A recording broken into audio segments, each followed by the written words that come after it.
Chaque VLAN est un domaine de broadcast unique. Les ordinateurs sur des VLAN séparés sont par défaut incapables de communiquer.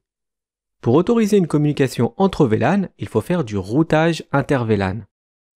Cela est faisable uniquement avec un périphérique de couche 3 comme un routeur, car ces interfaces peuvent être connectées à des VLAN séparés. Pour rappel, le switch est un périphérique de couche 2. Il y a 3 manières différentes pour faire du routage inter-VLAN. Par exemple, on peut le faire avec un routeur qui dispose d'une interface séparée dans chaque VLAN. C'est ce qu'on appelle du routage inter-VLAN traditionnel. Les VLAN sont associés à des sous-réseaux IP. Cette configuration facilite le routage dans un réseau de plusieurs VLAN.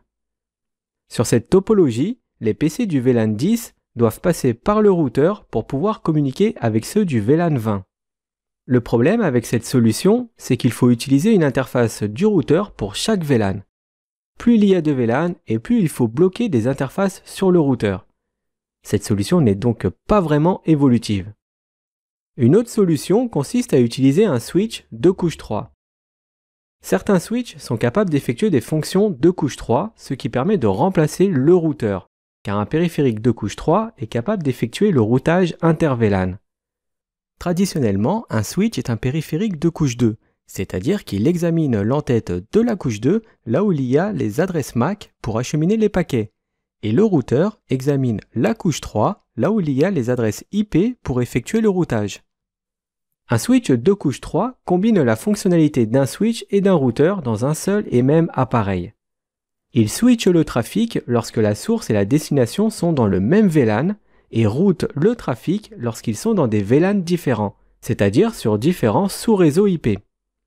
Pour activer cette fonction sur un switch de couche 3, il faut lui configurer des interfaces VLAN en utilisant les IP de chaque sous-réseau. Cette option est plus évolutive que la première option, celle du routeur avec une interface séparée pour chaque VLAN. De plus, un routeur transmet le trafic à travers le trunk qui est configuré avec le switch. Et le fait d'utiliser un switch de couche 3 permet d'éviter ce goulot d'étranglement. Un switch de couche 3 est principalement un périphérique de couche 2 qui a été mis à niveau pour avoir des capacités de routage. Et un routeur est un périphérique de couche 3 qui peut effectuer certaines fonctions de switching. La dernière option est connue sous le nom de routeur on a stick.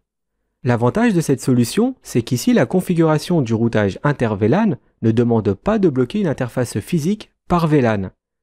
Il est possible de créer des sous-interfaces qui appartiennent chacune au sous-réseau IP des différents VLAN. Ce qui signifie qu'une seule interface physique permet de relier le trafic entre plusieurs VLAN. Le routeur effectue le routage inter-VLAN à l'aide de ces sous-interfaces. Ce sont des multiples interfaces virtuelles qui sont associées à une seule interface physique. Chaque VLAN doit avoir sa propre interface virtuelle, c'est-à-dire qu'elles doivent être configurées indépendamment avec une adresse IP. En général, on configure les sous-interfaces avec des sous-réseaux qui correspondent au nom des VLAN. Par exemple, dans cette topologie, la sous-interface 0.10 correspond au VLAN 10 et 0.20 au VLAN 20. Ce qui facilite grandement la compréhension du réseau, surtout pendant le dépannage.